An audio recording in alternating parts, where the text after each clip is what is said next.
데일리 브리핑. 매주 월요일 데일리 브리핑에서는 저희 워싱턴 한면택 특파원과 함께하는 날입니다. 한 특파원 안녕하십니까? 네, 안녕하십니까. 워싱턴입니다. 네. 자, 11월 5일 대선에서 재대결이 유력시되고 있는 바이든 대통령과 트럼프 전 대통령. 이 팬데믹을 제외한 3년간의 경제 성적으로 비교가 돼 유권자들의 선택을 받으려 하고 있는 것으로 보이는데 바이든 경제가 트럼프 경제보다 낫다라는 평가를 받고 있는 부분은 어떤 부분입니까? 네, 기억하시겠습니다만은 1992년 대선에서 아칸스의 촌뜨기 빌 클린턴 대통령이 그 돌풍을 일으키고 그리고 결국 42대 미국 대통령에 당선됐던 했을 때 말한 것이 있습니다. 네. Stupid, it's economy.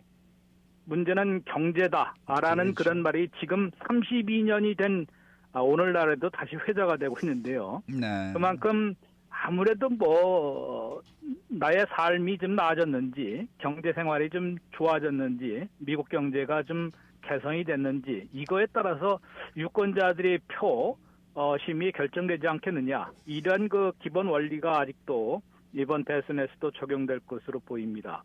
그래서 이제 언론들도 이제 바이든 경제와 트럼프 경제, 트럼프 전 대통령도 이제 두 번째 대선에 도전하는 것이기 때문에 그렇고 이번 또 바이든 대통령이야말로 이제 3년간의 또 경제 성적표를 놓고 대선에 도전하는 것이어서 바이든 경제와 이제 트럼프 경제를 많은 언론들을 비롯해서 경제학자들도 비교 분석을 하고 있습니다. 네. 워싱턴 포스트는 12개 차트를 갖고 분석을 했었고요.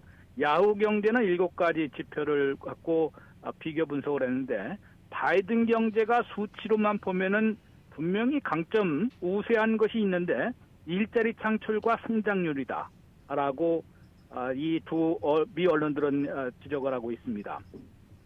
일자리 창출은 이제 미국민들이 가장 체감하는 거 아니겠습니까? 네. 일자리가 있어야만 돈을 벌어서 돈을 쓸 수 있고 그것이 또 소비출로 연결해서 소비출이 미국 GDP 경제 성장의 68%나 차지하고 있기 때문입니다.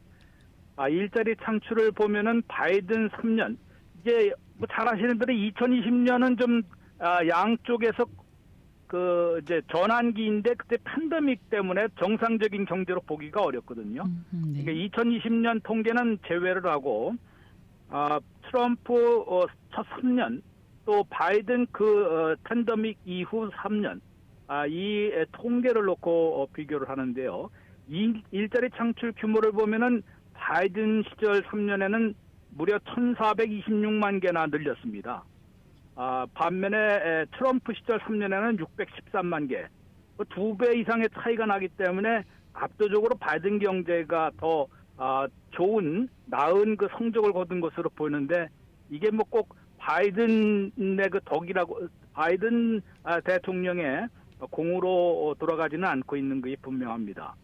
왜냐하면 또 이제 팬데믹에 수조 달러, 5조 달러 이상을 풀지 않았습니까? 네. 이러다 보니까 그때의 일자리가 한 2천만 개나 없어졌다가 갑자기 많이 늘었기 때문에 이것을 2020년을 제외하더라도 2021년에 일자리 증가가 730만 개였습니다. 이 기록적인 거고 2022년에는 480만 개, 2023년에는 270만 개, 통상적으로 200만 개 넘으면은 이제 미국의 통상적인 한 해 일자리 창출 증가 규모인데 이런 것으로 볼 때는 이제 바이든 경제가 상당히 많이는 창출을 했지만은 많이 늘렸지만은 어느 정도 이제 경기 부양 효과를 덕을 본 셈이기도 합니다. 그래서 이제 한 달 평균 몇 개를 늘렸는지를 보면은 이제 바이든 경제에서는 한 달 평균 40만 개 이상을 늘렸습니다.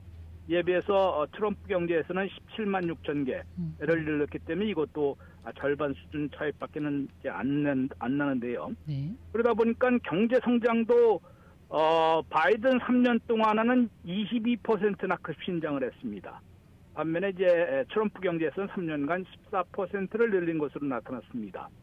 이런 두 가지 지수만 보더라도 바이든 행정부가 바이든 경제가 트럼프 경제보다는 수치 면에서는 훨씬 낫다라는 그 평가를 받고 있는 것 같습니다.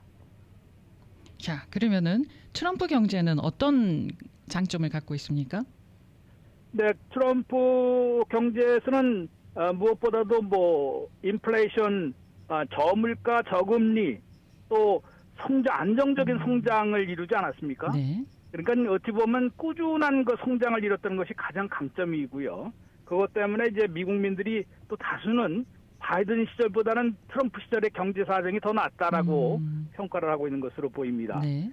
무엇보다도 물가에서 바이든 대통령에게는 그야말로 아킬레스건 아니겠습니까? 그렇죠.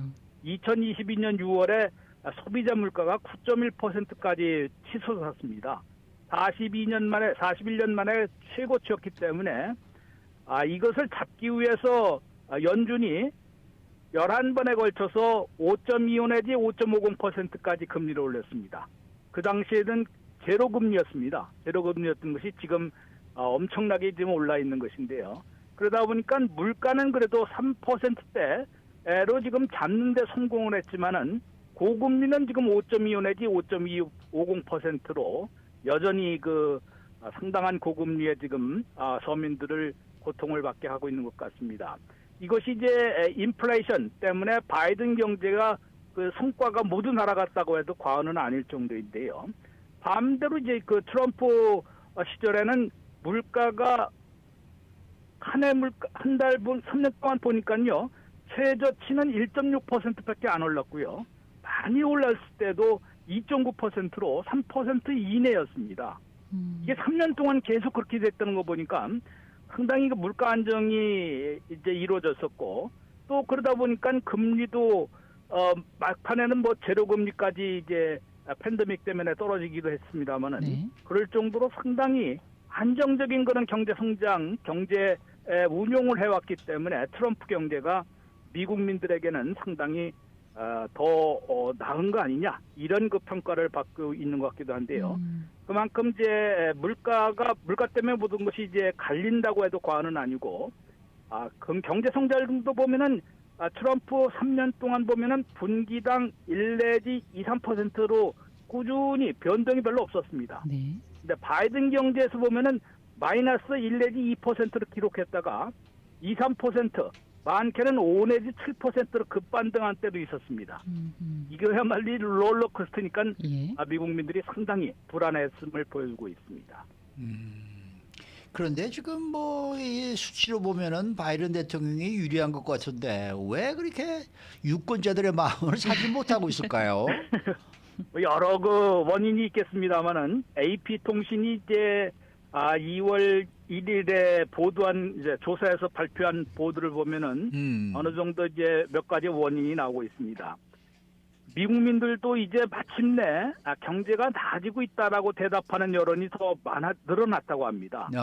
그런데 올 1월 현재 35%로 35%가 경제가 좀 나아지고 있다라고 대답을 했는데요. 네. 이거는 지난해 말 30%에서 5포인트나 늘어난 겁니다. 백악관을 매우 고무시킬 수 있는 것인데 지금 경제가 나아지고 있다고 그러는 대답이 35%에 그친다는 것은 뭡니까?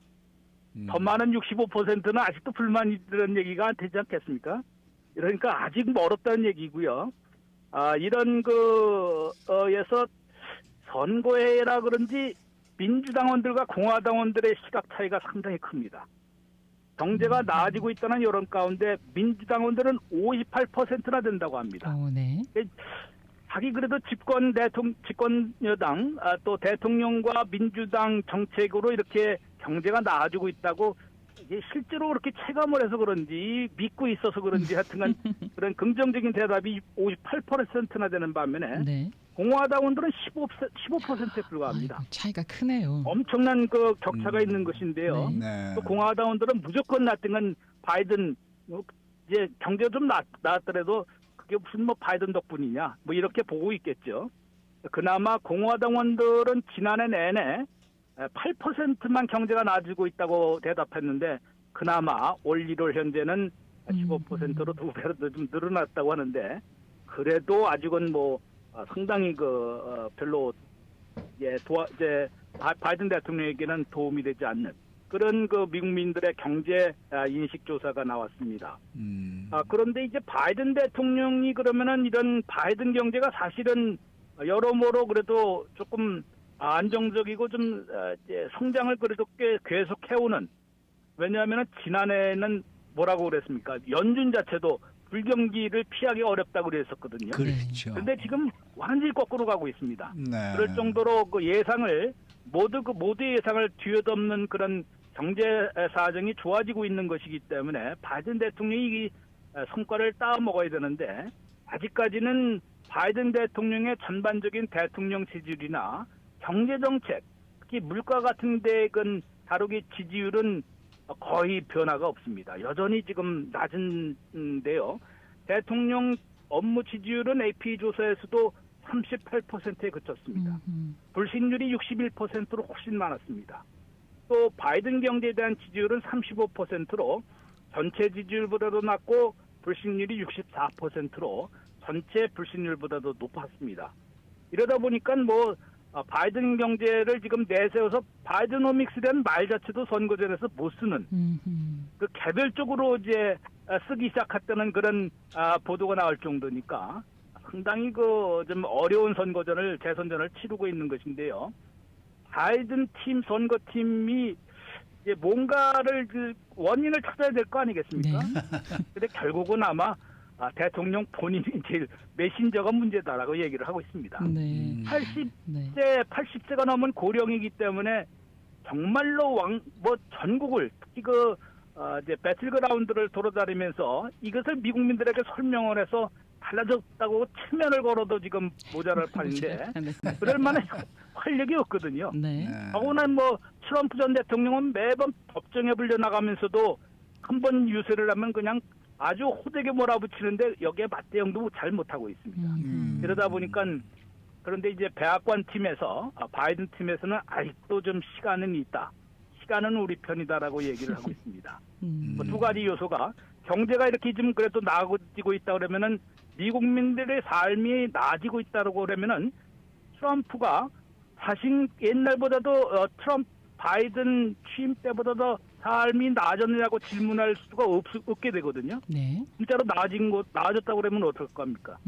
이런 시간을 좀 벌 수 있다는 얘기고요. 아직은 시간이 좀 있었는데 올해도 지금 상당히 좋은데, 금리나 시기가 지금 시간만 남았다라고 얘기를 하는데, 금리나 되면은 주택 시장도 좀 살아나지 않겠습니까? 네. 그다음에 신용카드 이자율도 좀 떨어질 것이고, 그러니까 앞으로 더 이상의 악재는 없을 가능성이 있기 때문에 11월 5일 선거 때까지 경제 사정이 좀 더 나아지면은 유권자들도 분명히 이제 바이든 경제를 좀 평가를 다시 해줄 것이다라고 기대하고 있는 것 같습니다. 문제는 이제 트럼프 전 대통령이 그런 사법 리스크를 또 아주 일축을 하면서 만약에 이제 유죄 판결을 받는다라면은 또 기소와는 다르거든요. 네. 공화당원들의 3분의 1이 나는 유죄 판결까지 받는다라면은 트럼프 전 대통령을 지지할 수 없다라고 밝히고 있기 때문에 이게 가장 시한폭탄으로 남아 있습니다. 근데 이제 바이든 대통령으로서는 그런 것이 또 시간이 지나면은 터질 수도 있기 때문에 아직도 이제 그걸 기대하고 있는 것 같은데요. 그러다 보니까 아직도 지금 전국 지지율도 2포인트 차이도 안 나거든요. 네.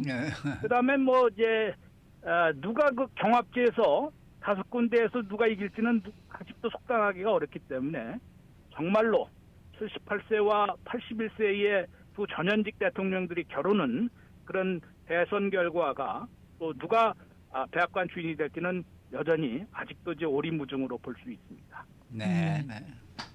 자, 오늘 말씀 잘 들었습니다. 네, 고맙습니다. 네, 지금까지 워싱턴 한면택 특파원과 함께했습니다.